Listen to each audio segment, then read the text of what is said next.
Oh, the irony of it all. Here we have William and Kate, the so-called golden couple of the monarchy, throwing a massive tantrum and suing Paris Match for snapping a few photos of them during one of their endless ski vacations. Privacy obsessed, more like control freaks who can't stand the spotlight when it doesn't suit their narrative. These future monarchs, who'd rather lounge on snowy slopes than lift a finger for actual royal duties, have the audacity to cry foul over a breach of privacy. But let's peel back the layers on this mess, because it's not about privacy at all. It's about covering up their lies and dodging accountability while living high on the hog with our money. Picture this. William and Kate, bundled up in their designer ski gear, zipping down the mountains like they don't have a care in the world. And why should they? Vacations are their bread and butter. These two have turned jet-setting into an art form, racking up more holiday time than most folks get in a lifetime. Ski trips, beach getaways, exotic retreats, you name it, they've done it, all while the rest of us grind away at our jobs. But heaven forbid a photographer catches them in the act. Suddenly, it's lawsuit city. Paris Match gets slapped with legal action faster than you can say entitled royals.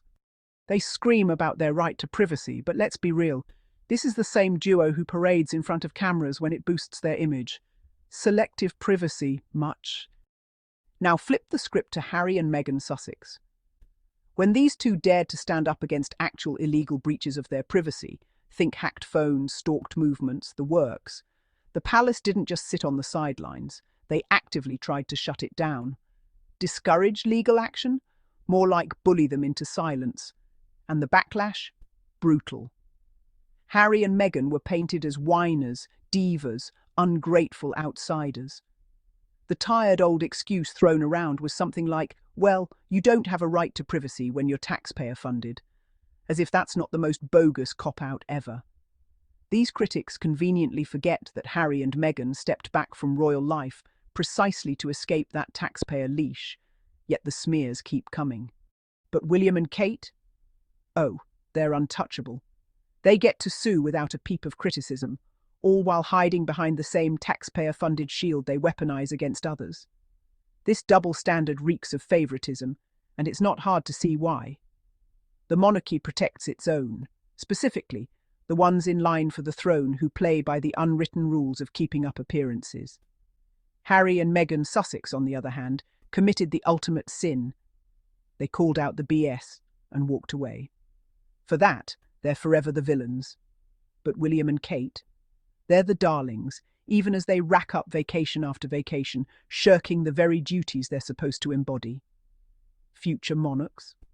More like future absentees. These two love their downtime more than they love showing up for the people they're meant to serve. And let's not sugarcoat it. Their privacy obsession is just a smokescreen for laziness. But here's the real kicker, the smoking gun that exposes this whole charade for what it is. The only reason William and Kate went after Paris Match isn't some noble stand for personal boundaries. No, it's all tied to that one damning photo. You know the one, Kate, looking fit as a fiddle, carving up the slopes like a pro. This comes right after they've been peddling the story that poor Kate can't possibly work because of her cancer. Cancer? Sure, that's a serious thing, and no one wishes ill on anyone. But if she's too ill to perform her royal duties, those cushy ribbon cuttings and handshakes, how the hell is she out there skiing? It's a blatant lie, folks. That photo shreds their excuse to pieces. No more hiding behind the cancer card to justify their absenteeism. Suddenly, the privacy breach isn't about protecting their family. It's about burying evidence that they're full of it. Think about it. Kate's been missing in action from public life, claiming health woes keep her sidelined. The public buys it, sympathizes, even roots for her recovery. Meanwhile, she's off on yet another luxury vacation, probably sipping hot cocoa in a 5-star chalet. And who's footing the bill? You guessed it. Taxpayers. The same folks who pay for their palaces, their security, their endless wardrobe of designer outfits. It's infuriating. We call that hypocrisy at best, fraud at worst.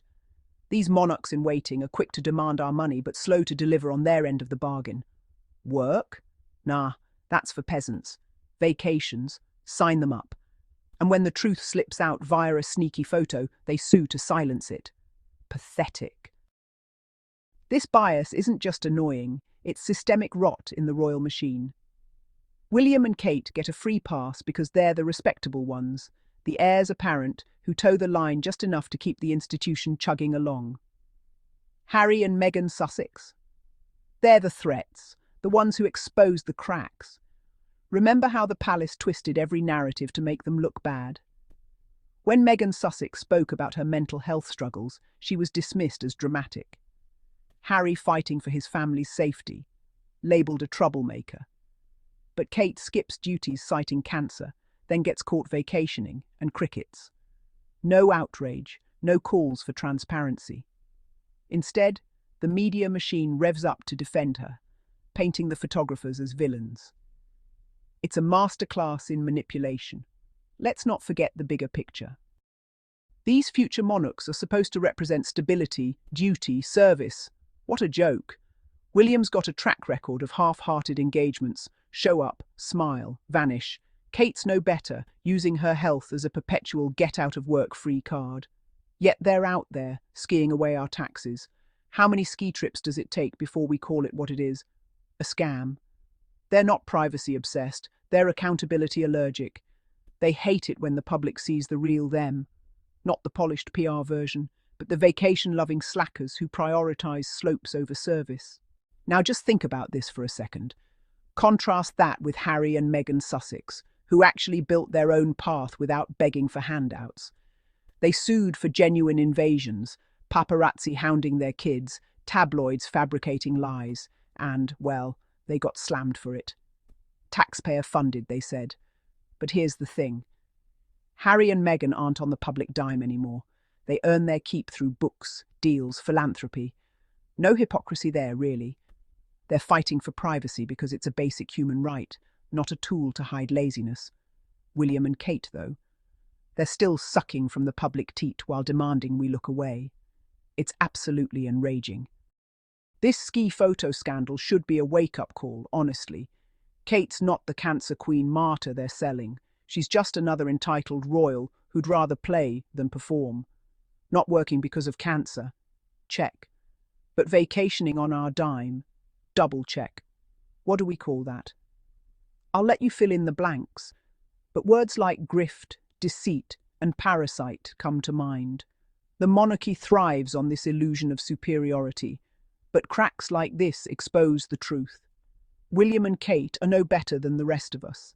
Worse, actually, because they expect us to fund their fun without question. In the end, this isn't just about one lawsuit or one photo. It's about a rigged system where the chosen few get to have it all. Privacy when convenient, publicity when flattering, and endless vacations no matter what. Harry and Meghan Sussex exposed the game, and for that, they're exiled. William and Kate play it, and they're rewarded. But that photo, it doesn't lie. Kate's skiing while claiming she can't work. William's right there, enabling it. These future monarchs love vacation more than working, and it's high time we stopped paying for it. The bias is glaring, the hypocrisy stinking, and the excuses exhausted. Wake up, world, the emperor has no clothes, just ski boots and a fat wallet courtesy of you.